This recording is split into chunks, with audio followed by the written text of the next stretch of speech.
नमस्कार। आज जो मैं आपके लिए टॉपिक लेके आया हूँ वो है ह्यूमरल और सेल मीडिएटेड इम्यूनिटी। ह्यूमरल और सेल मीडिएटेड इम्यूनिटी जो है वो ह्यूमरल का मतलब है कि तरल और सेल मीडिएटेड का मतलब है कि सेल माध्यित। अभी तरल क्या है और सेल माध्यित क्या है? यदि इम्यून रेस्पॉन्स के अंदर सिर्फ एंटीबॉडी भाग ले रही हैं, एंटीबॉडी यानी कि इम्यूनोग्लोबिन्स, ठीक है, एंटीबॉडी सिर्फ पार्टिसिपेट कर रहे हैं तो वह रेस्पॉन्ड क्या कहलाएगा? Humoral immunity. और यदि इम्यून एंटीजन को न्यूट्रलाइज करने के लिए सेल इन्वॉल्व हो रही हैं तो वो कहलाएगा सेल मीडिएटेड इम्यूनिटी। अब ये होता कैसे है ये बात करते हैं।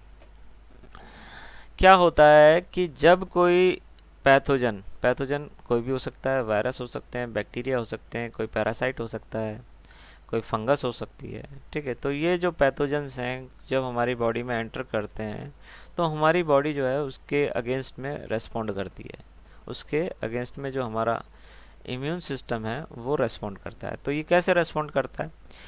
देखिए, हमारी बॉडी का जो इम्यून सिस्टम है ये दो तरह से रेस्पॉन्ड करता है।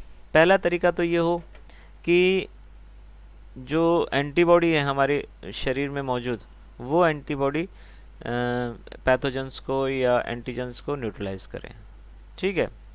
दूसरा तरीका यह है कि हमारे शरीर में मौजूद जो इम्यून सेल्स हैं, इम्यून सेल्स पिछले हमने चैप्टर में पढ़ा था कि इम्यून सेल्स होती हैं कौन सी? B cell, T cell, macrophage cell, ठीक है।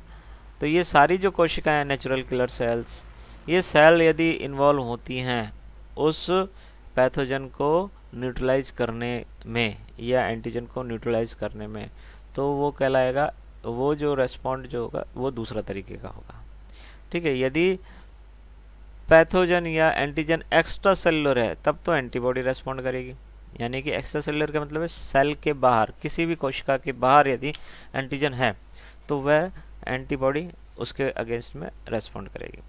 लेकिन यदि वो इंट्रासेलुलर पैथोजन है, इंट्रासेलुलर एंटीजन है, तो उस दौरान फिर जो है हमारी कुछ विशेष प्रकार की जो इम्यून सेल हैं वो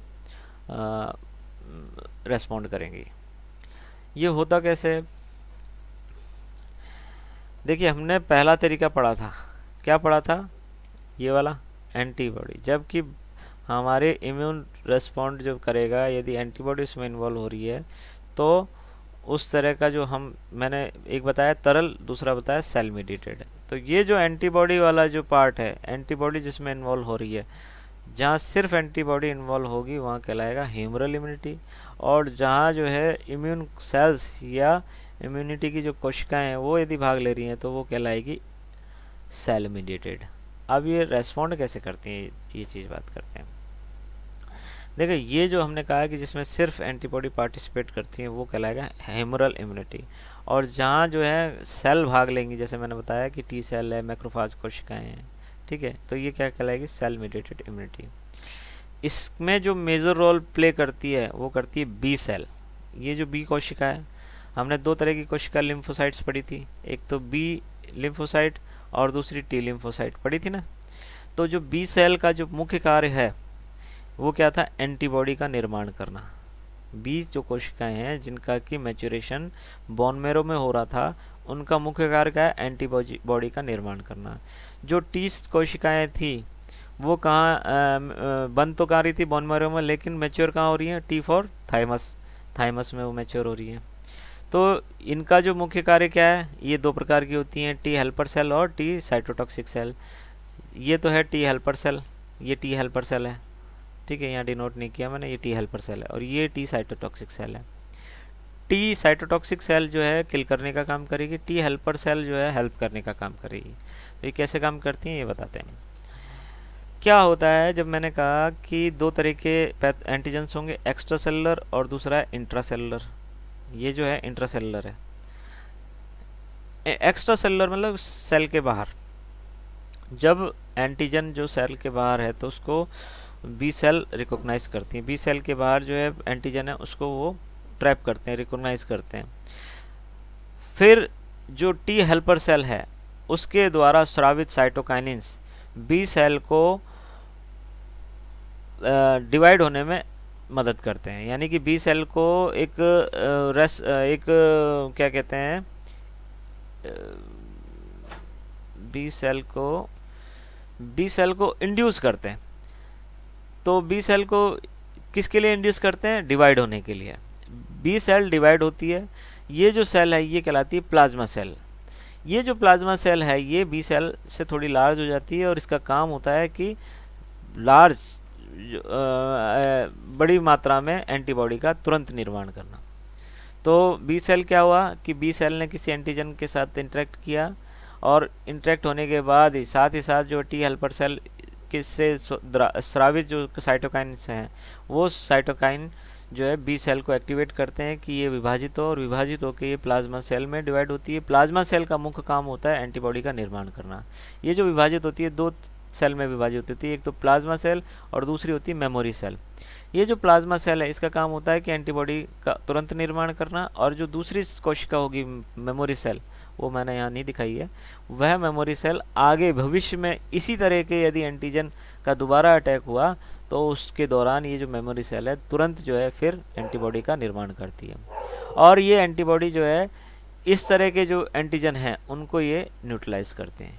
तो ये जो काम हो रहा है इसमें कहीं भी कोई भी सेल इन्वॉल्व नहीं हो रही। यहाँ एंटीजन और एंटीबॉडी के जो इंटरेक्शन है उसमें सिर्फ एंटीबॉडी एंटीजन ही भाग ले रहे हैं।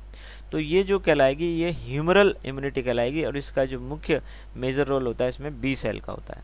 ठीक है, अब आते हैं सेल मीडिएटेड में। सेल मीडिएटेड में क्या होगा कि जब कोई एंटीजन प्रेजेंटिंग सेल का मतलब यह है कि कोई भी कोशिका यदि मान लीजिए कोई वायरल इन्फेक्शन हो गया तो वो क्या होगा, वायरस का जो वायरस जो है सेल के अंदर इन्फेक्शन करता है, सेल के अंदर जाता है।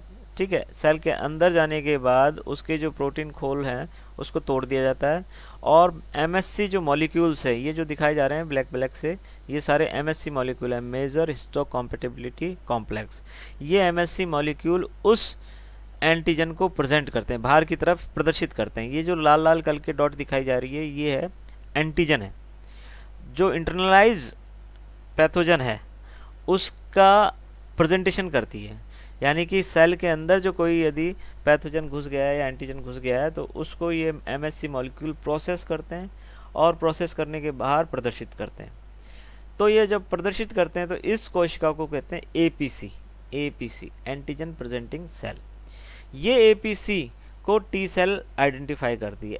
टी सेल के बाहर जो लगे होते हैं मार्कर्स, वो इसको रिसेप्टर्स, वो इसको पहचानते हैं, और पहचान के सबसे पहले क्या काम करते हैं, साइटोकाइंस रिलीज करते हैं। आसपास का जो है ना वो साइटोकाइंस रिलीज करेंगे। ये साइटोकाइंस क्या करेंगे, एक पहला काम तो क्या किया साइटोकाइंस ने कि बी सेल को एक्टिवेट किया इस तरह के एंटीजन के प्रति एंटीबॉडी निर्माण करने के लिए।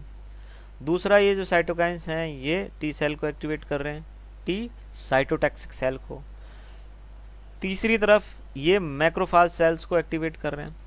तो अब क्या हो रहा है कि जो एक्स्ट्रा सेलुलर एंटीजन है उनको तो एंटीबॉडी न्यूट्रलाइज कर रही है, और जो इंट्रा सेलुलर जो एंटीजन है उनको उन कोशिकाओं, वो जो इन्फेक्टेड कोशिकाएं हैं उनको टी सेल और मैक्रोफाज कोशिका जो है उसको नष्ट करने का काम करती है। तो इस तरह से क्या हुआ कि सेल मीडिएटेड में सेल इन्वॉल्व हो रही है कि टी सेल और TC cell, T cytotoxic cell, TC का मतलब है टी साइटोटॉक्सिक सेल। यहाँ टीएच सेल लिखना था, टी हेल्पर सेल। तो हेल्पर सेल का क्या काम है, इसका सिर्फ पहचानना और साइटोकाइन रिलीज करके दूसरे जो सेल्स हैं, इम्यून सेल्स हैं, उनको एक्टिवेट करना कि भाई यहाँ पर इन्फेक्टेड सेल हमारे पास आ गई है, इनमें इस सेल में इन्फेक्शन हो चुका है, इसको तुरंत मारना है। तो मारने के लिए जो मैक्रोफाज कोशिका है वो इसको डिस्ट्रॉय करने का काम करती है। तो इस तरह से ये जो है सेल मीडिएटेड इम्यूनिटी है। मेरे हिसाब से आपको ये जो है अच्छे से समझ में आया होगा।